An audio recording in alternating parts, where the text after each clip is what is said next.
इस वीडियो में हम स्टार्ट करेंगे एक्सरसाइज 7.1 का क्वेश्चन नंबर 8। ठीक है, ये क्वेश्चन थोड़ा सा लेंथी है। In right angle A B C, ठीक है, right angle A B C, right angle at सी।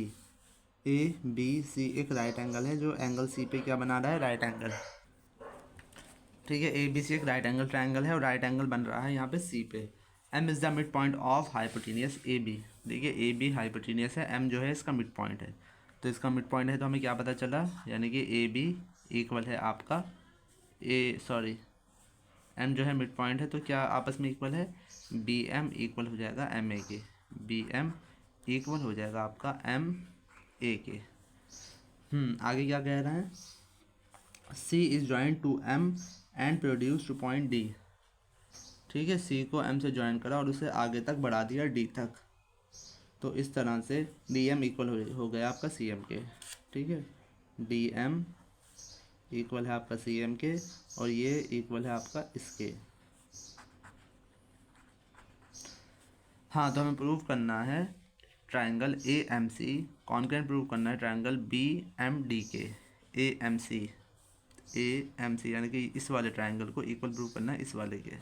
ठीक है, ये जो ट्रायंगल आ रहा है ये, इसको प्रूव करना है इस वाले ट्रायंगल के। समझ गए, ये वाला ट्रायंगल ये। हाँ, तो सबसे पहले ट्रायंगल का नाम लिखेंगे, triangle A M C and triangle B M D.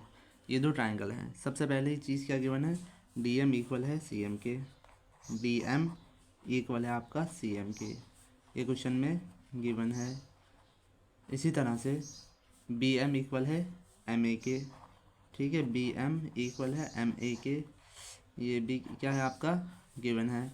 और इसी तरह से ये एंगल इक्वल हो जाएगा इसके, vertically opposite angle. Angle one equal होगा एंगल टू के, एंगल वन इक्वल होगा एंगल टू के, वर्टिकली अपोजिट एंगल। तो triangle A M C concurrent हो गया ट्रायंगल बी एम डी के बाई, ठीक है, साइड एंगल साइड।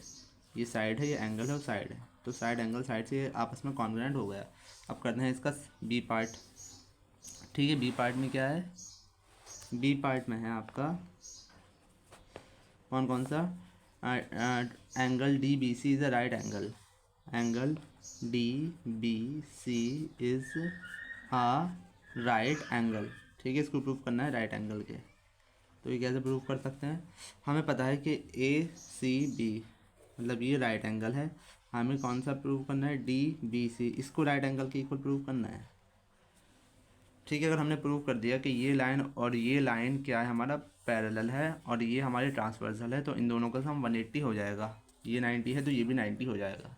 ठीक है, अभी हम प्रूव कर चुके हैं कि ये वाला ट्राइंगल और ये ट्राइंगल आपस में इक्वल है। तो जब हम इसको ओवरलैप करेंगे तो ये एंगल जो है इसके ऊपर आएगा जब हम इसको ओवरलैप करेंगे, क्योंकि ये साइड इस साइड की इक्वल है। जब हम इसको घुमा के रखेंगे तो ये एंगल आएगा इस वाले एंगल के। ठीक है, इसका नाम दे दो एंगल 3, इसका नाम लिख दो एंगल 4। ठीक है, यहाँ लिख देते हैं एंगल 3 इक्वल होगा एंगल 4 के by C P C T से ये आपस में इक्वल हो जाएंगे। तो डी बी सी एक राइट एंगल ट्राइंगल है और एंगल 3 और एंगल 4 क्या है हमारा, vertically opposite angle. Angle 3 and angle 4 क्या है हमारा, alternate interior angle. Alternate interior angle, अगर ये ऑल्टरनेट इंटीरियर एंगल है तो इसका मतलब ये लाइन और ये लाइन आपस में पैरेलल है। कौन सा, डी बी पैरेलल है ए सी के। ठीक है, ये अब दो लाइनें, ये लाइन और ये लाइन पैरेलल है, तो बी सी क्या हो जाएगा, बी सी एक ट्रांसवर्सल है, बी सी इज ट्रांसवर्सल।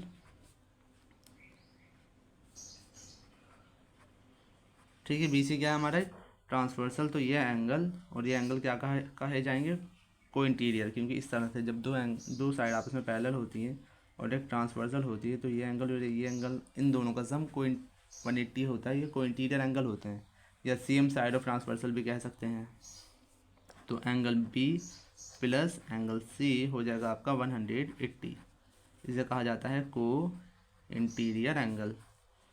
तो एंगल बी हमें नहीं पता, एंगल सी है आपका 90 डिग्री ठीक है, एंगल सी क्वेश्चन में गिवन था।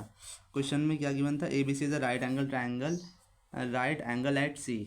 ए बी सी एक right angle triangle, right angle at C, यानी कि सी पे जो है राइट एंगल बन रहा है, सी जो है हमारा 90 का है, तो इक्वल 180। तो एंगल बी कितना हो जाएगा, 180 minus angle B, 180 minus 90, sorry 180 minus 90, तो एंगल बी हो जाएगा आपका 90 डिग्री। ठीक है, एंगल बी का क्या नाम है, डी बी सी। ठीक है, therefore D B C is a right angle. ठीक है, बस इसमें यही वाला कॉन्सेप्ट थोड़ा सा ना है, बाकी सब क्वेश्चन ईजी है ये। ठीक है, सबसे पहले हमने इन दो ट्रायंगल को कॉन्ग्रुएंट प्रूव करा। जब हम इसको ओवरलैप करेंगे तो ये एंगल इसके ऊपर आएगा। ठीक है, क्योंकि ये साइड इस साइड के इक्वल है। जब हम इसको घुमा के रखेंगे तो ये एंगल आपस में इक्वल आएंगे। और हमने देखा कि ये आपस में ऑल्टरनेट इंटीरियर भी हैं। अगर ये ऑल्टरनेट इंटीरियर हैं तो ये लाइन और ये लाइन आपस में पैरेलल होगी। जब ये पैरेलल होंगी और ये ट्रांसवर्सल होगी तो इन दोनों का सम 180 होगा। ये को इंटीरियर एंगल है। ठीक है, अब करते हैं इसका थर्ड पार्ट में क्या करना है हमें, इसके थर्ड पार्ट में है angle D B C and A C B का हमें कॉन्ग्रुएंट प्रूव करना है। ठीक है, डायरेक्ट कर देते हैं। सबसे पहले इसमें क्या है, डी बी सी कौन सा है, डी बी सी, यानी कि इस पूरे एंगल की बात हो रही है। अब ये पूरा एंगल और ये पूरा एंगल, इस तरह से ये पूरा एंगल और इस तरह से इस पूरा एंगल की बात हो रही है। तो इसमें क्या क्या इक्वल है, इसका नाम देते हैं डी बी सी और इसका नाम देते हैं ए बी सी। सबसे पहले तो बी सी और बी सी दोनों में कॉमन है। ठीक है, बी सी इक्वल है आपका बी सी के दोनों में कॉमन। ठीक है, सेकंड चीज़ अभी हमने प्रूव करी है, एंगल बी इक्वल है एंगल सी का ईच 90 डिग्री। ये दोनों अभी 90 के प्रूव करके आए। ठीक है, तो एंगल बी इक्वल होगा आपका एंगल सी के ईच 90 डिग्री। अभी हम थोड़ी देर पहले ये वाला ट्रायंगल और ये ट्रायंगल आपस में कॉन्ग्रुएंट प्रूव करके आए हैं। तो ये लाइन और ये लाइन भी आपस में इक्वल होगी। ये लाइन इस वाले ट्रायंगल में आ रही है और ये लाइन इस वाले में, तो डी बी, ठीक है, क्या लिखेंगे, डी बी इक्वल हो जाएगा ए सी के by C P C T. जब ये दो चीज़ आपस में कॉन्ग्रुएंट हो गई तो हम लिख सकते हैं triangle D B C congruent है ट्रायंगल ए सी बी के बाई, कौन सा लगा, ठीक है, साइड एंगल साइड रूल। ठीक है, ये दोनों आपस में कॉन्ग्रुएंट हो गए। ये वाला ट्रायंगल और ये ट्रायंगल आपस में कॉन्ग्रुएंट हो गए।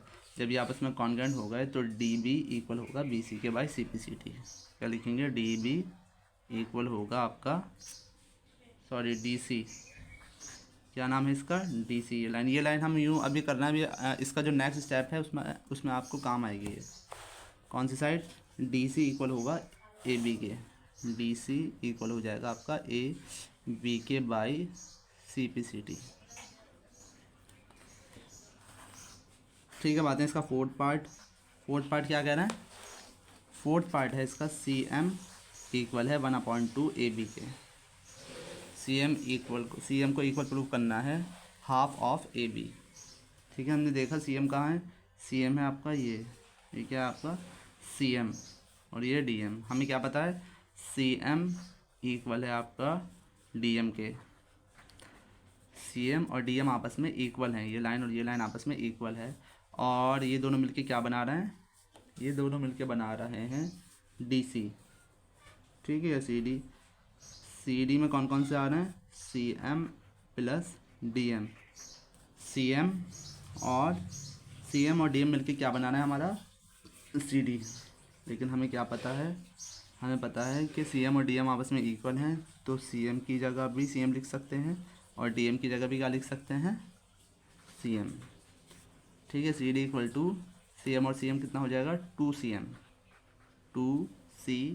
एम। ठीक है, 2 इधर मल्टीप्लाई में है, इधर आने के बाद 2 हो जाएगा आपका डिवाइड में इक्वल टू सी एम। ठीक है, लेकिन हमें सी डी नहीं चाहिए, हमें क्या चाहिए, हमें चाहिए ए बी। अभी हम प्रूव करके आए हैं सी डी इक्वल है ए बी के, सी डी लिख दो या डी सी, एक ही बात है। अभी हमने प्रूव करा है सी डी इक्वल है ए सी डी इक्वल है ए बी के, तो हम सी डी की जगह ए बी लिख सकते हैं। तो हमारा क्या बन जाएगा, 1/2 ए बी इक्वल है सी एम के। ठीक है, इसको ठीक से करके लिख लेना, C M equal to half of A B. ये हो गया आपका क्वेश्चन नंबर 8। ठीक है, अगर समझ में नहीं आया हो तो वीडियो दोबारा रिपीट करके देख सकते हैं। आपकी पूरी प्लेलिस्ट बन चुकी है, आप चाहें तो प्लेलिस्ट से सारे चैप्टर की वीडियो देख सकते हैं।